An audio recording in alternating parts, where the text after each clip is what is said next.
Hi guys, it's Trev, body mechanic from Absolute Fitness. I want to talk to you today about having big bellies. And what we tend to find is, as we get older, we seem to develop this bigger belly. Okay, and that can be men, that can be women. But a lot of guys get it because of three reasons. One, we get an anterior tilt of the pelvis, all caused by poor posture. Okay, hip flexors becoming tight, pulling the pelvis forward, which tips, which automatically makes you stick your belly out and you compensate back, and that gives you a big belly. That's one issue. So that can be easily resolved by good hip flexor stretches. The other one is bad posture again.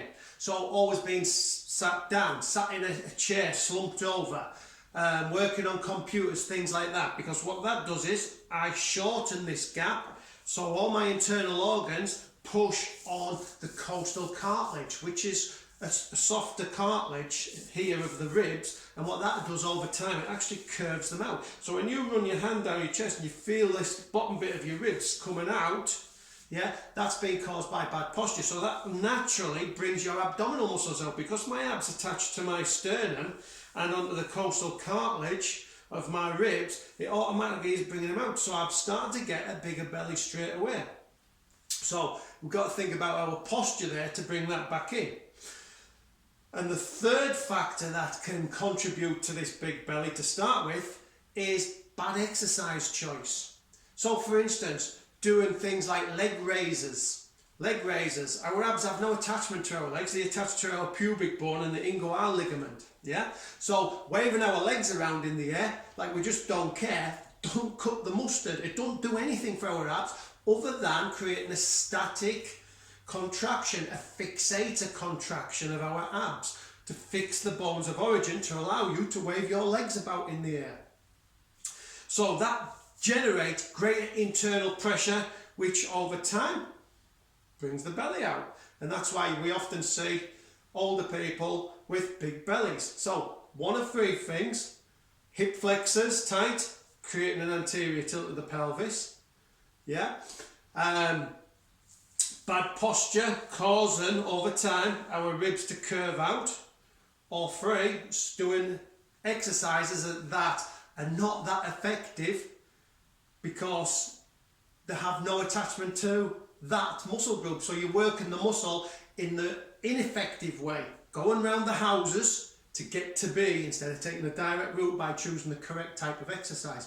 So if you watch some of my exercise series about abdominal workouts, which will be coming up, you'll have a better understanding of why we have these issues and how we can go about making that better. Okay? Or if you want really good personal training, get to us, www.absolute-fitness.co.uk, and we will train you up correctly, most A to B linear route to get the best results possible without breaking you in the process, because we take into account your lifestyle as well.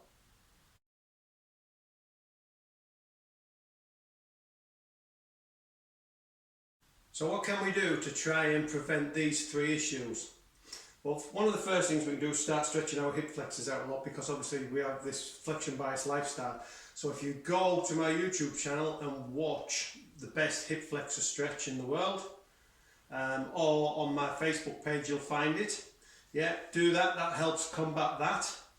The ribs bit, other than putting a corset on and wearing a corset for quite a long time to bring them back in and get them back accustomed to being in, we've got, it's kind of the damage is done, but it's about damage limitation now. How far do you want these to actually curve out? Because they will keep curving out the more time you spend in bad posture sat over.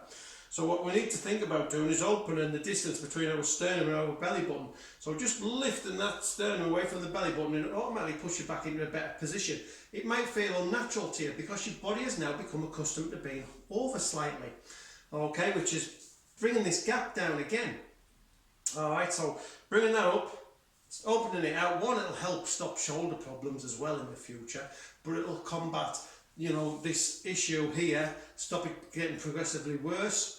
Alright, so that's something else you can do. And in general, get do better actual ab workouts. So look out at all the exercise I'm going to be showing you how to do abs correctly against bad ways of doing abs. Alright, and that'll help you massively.